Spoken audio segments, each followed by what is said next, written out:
Bonjour et bienvenue dans la deuxième partie de cette vidéo où nous souhaitons apprendre à modéliser cette pièce, une pièce qui ressemble pas mal à une brique de Lego.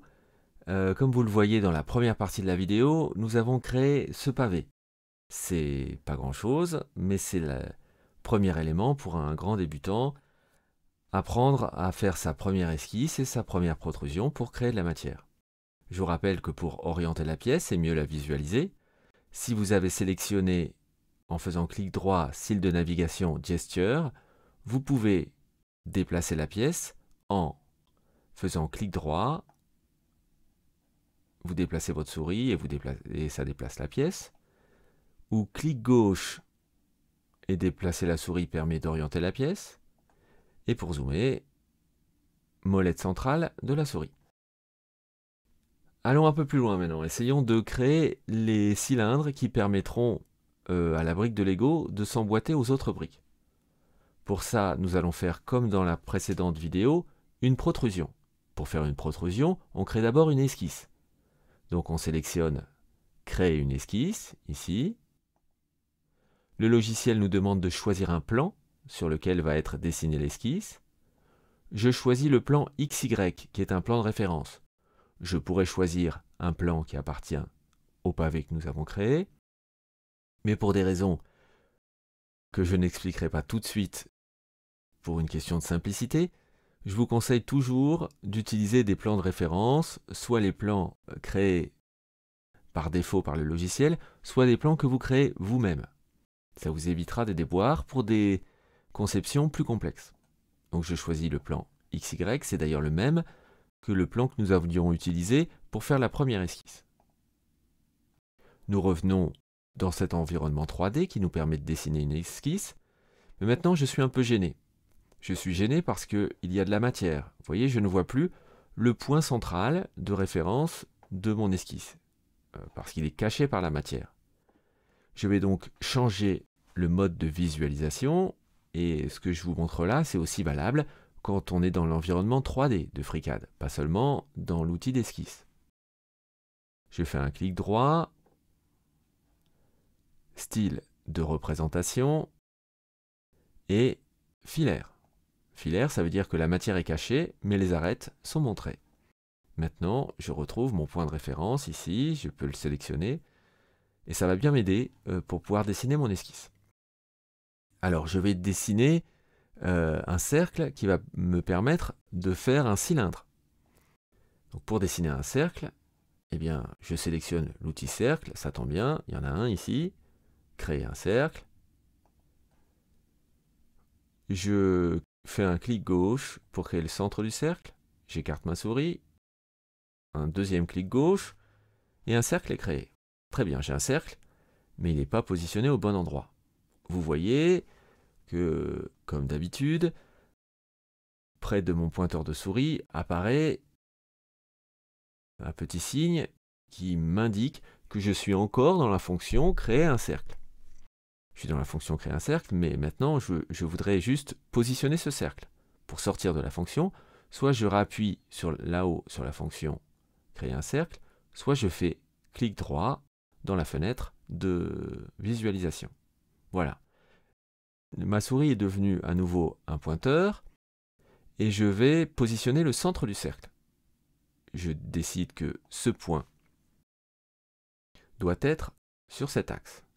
Je sélectionne les deux éléments et je choisis la contrainte de coïncidence qui s'appelle contrainte point sur objet. Et vous voyez que automatiquement le centre de mon cercle se déplace vers cet axe fixe, cet axe de référence. Donc le cercle dans cette direction est bien positionné, mais je veux maintenant maîtriser l'écartement du centre du cercle et de ce point. J'ai choisi l'option contrainte distance horizontale, j'ai ensuite sélectionné le centre du cercle, CTRL sur mon clavier et je sélectionne avec clic gauche ce point de référence. Et le logiciel me montre la position actuelle du point, 14,27. Ça ne me convient pas, je voudrais 10 mm. Donc, je me positionne ici et je tape 10 au clavier. Entrée. Vous voyez que la contrainte s'est mise à 10 mm. Il faut maintenant que je définisse le diamètre de ce cercle. Pour cela, j'utilise une contrainte qui est ici. Vous voyez, si je fais défiler, je peux indiquer une contrainte radiale, donc sur le rayon, une contrainte de diamètre, ou laisser le logiciel choisir ce qui est le plus pratique, rayon ou diamètre. Moi, je vais choisir contrainte de diamètre. Clic. Vous voyez qu'à côté de ma souris apparaît le petit sigle diamètre. Ça veut dire que j'ai bien sélectionné la fonction de contrainte. Clic, je sélectionne le cercle. Clic gauche. Et on me propose un diamètre de 14,5. Et moi, je préfère 14. Je tape 14. OK. Et voilà. C'est pas très lisible. Donc, je sélectionne les différentes contraintes de longueur. Après avoir fait un clic droit pour sortir de la fonction contrainte diamètre, et je repositionne mes dimensions. C'est plus lisible. On voit que mon cercle et son centre sont entièrement verts. Ça veut dire que l'esquisse est entièrement contrainte. Plus rien ne peut bouger. C'est parfait. J'ai bien défini mon cercle. Je peux sortir. Fermer l'esquisse. Alors, voilà l'esquisse que j'ai créée. C'est pas très clair tout ça parce que je suis en mode de visualisation filaire. Clic droit, style de représentation, filaire ombré. Hop. Et maintenant, je vois la matière. Vous voyez, mon esquisse, elle se trouve en dessous de cette face. Voilà. Et je vais utiliser cette esquisse pour créer mes cylindres. Donc, rappelons-nous comment on crée une protrusion. On sélectionne l'esquisse qu'on vient de créer, qui s'appelle Sketch 001. Elle est maintenant verte, car sélectionnée. On appuie sur la fonction protrusion. Et là devrait apparaître quelque chose. Bizarrement, rien n'apparaît. En fait, le logiciel a créé une protrusion de 10 mm de haut. Le problème, c'est que 10 mm, c'est pas assez pour pouvoir traverser entièrement cette pièce. Il faut donc aller jusqu'à, par exemple, 20 mm.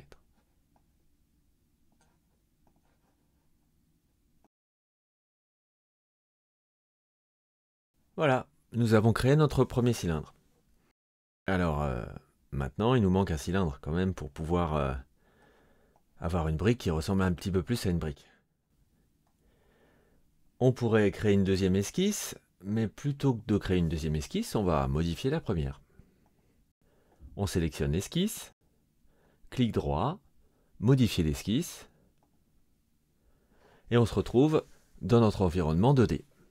Créons un deuxième cercle, créer un cercle. Je positionne le cercle, cette fois-ci, directement sur l'axe qui m'intéresse. Le logiciel a créé une contrainte automatiquement de coïncidence entre l'axe et le cercle. Il a compris ce que je voulais faire. Clic droit pour sortir de la fonction créer un cercle. Mon pointeur redevient un outil de sélection. Je sélectionne ce point. CTRL au clavier, je sélectionne le deuxième point et je crée une contrainte de distance horizontale. 19,81 mm. Alors ça ne me convient pas tellement, je voudrais 20 mm. Voilà. Je sélectionne cette contrainte, cette dimension, et je la positionne ici pour que ce soit plus lisible. Voilà. On me dit, je vois que ce cercle est entièrement contraint puisqu'il est vert, mais ce cercle est blanc. Il n'est pas contraint. Évidemment, il manque le diamètre. Alors je pourrais créer une dimension de diamètre ici, mais je vais faire quelque chose de différent. Je sélectionne ce cercle, CTRL au clavier, je sélectionne ce cercle, et je vais indiquer une contrainte d'égalité. Le diamètre de ce cercle et de ce cercle est le même, et vous voyez qu'apparaît à l'écran ce égale 6, qui est la sixième contrainte, qui apparaît également ici. Dans l'option tâches de l'esquisse, on retrouve toutes les contraintes. On peut les modifier, les supprimer, les effacer, les enlever de manière définitive ou provisoire. Vous verrez plus tard que tout est configurable et modifiable dans FreeCAD. Donc n'hésitez pas à jouer avec ces paramètres si vous voulez modifier un plan, une esquisse ou un modèle un peu complexe. On n'est pas obligé de tout effacer, de tout recommencer. Maintenant, mon deuxième cercle est entièrement vert. Je peux considérer que cette esquisse est entièrement contrainte. Je ferme, je sors, et le modèle 3D a été mis à jour automatiquement. Vous voyez, le deuxième cylindre a été créé. Très bien. Les deux cylindres sont créés, mais il me manque un enlèvement de matière de chaque côté, même s'il existe déjà des cercles là qui correspondent à mes esquisses. Il manque l'enlèvement de matière pour que les briques puissent s'imbriquer les unes dans les autres. Eh bien, nous allons utiliser une technique un peu différente. Jusqu'à présent, nous avions utilisé les fonctions qui permettent d'ajouter de la matière en jaune. Et maintenant, en bleu-rouge, on va utiliser les fonctions qui permettent d'enlever de la matière. Pour cela, le système est le même. On utilise une esquisse qui permet d'enlever de la matière. Ici, vous avez la fonction protrusion pour ajouter de la matière et son équivalent, la fonction cavité, qui enlève de la matière à partir d'une esquisse. On pourrait créer une nouvelle esquisse, mais l'esquisse de ce que nous voulons enlever existe déjà en fait. En fait, nous voulons enlever la matière là où nous avons créé ces cylindres. Donc on peut sélectionner l'esquisse Sketch 001, puis appuyer sur Cavité, et l'esquisse que nous avions utilisée permettra d'enlever de la matière. Qu'est-ce qu'on voit? Est-ce que le logiciel a enlevé de la matière? Apparemment non.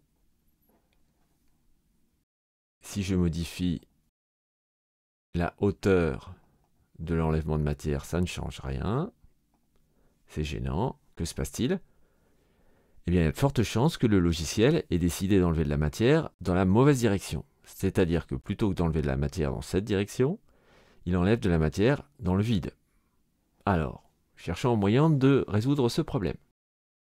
Ici, nous avons une option qui s'appelle Reversed, c'est-à-dire inversé ou... oui, inversé.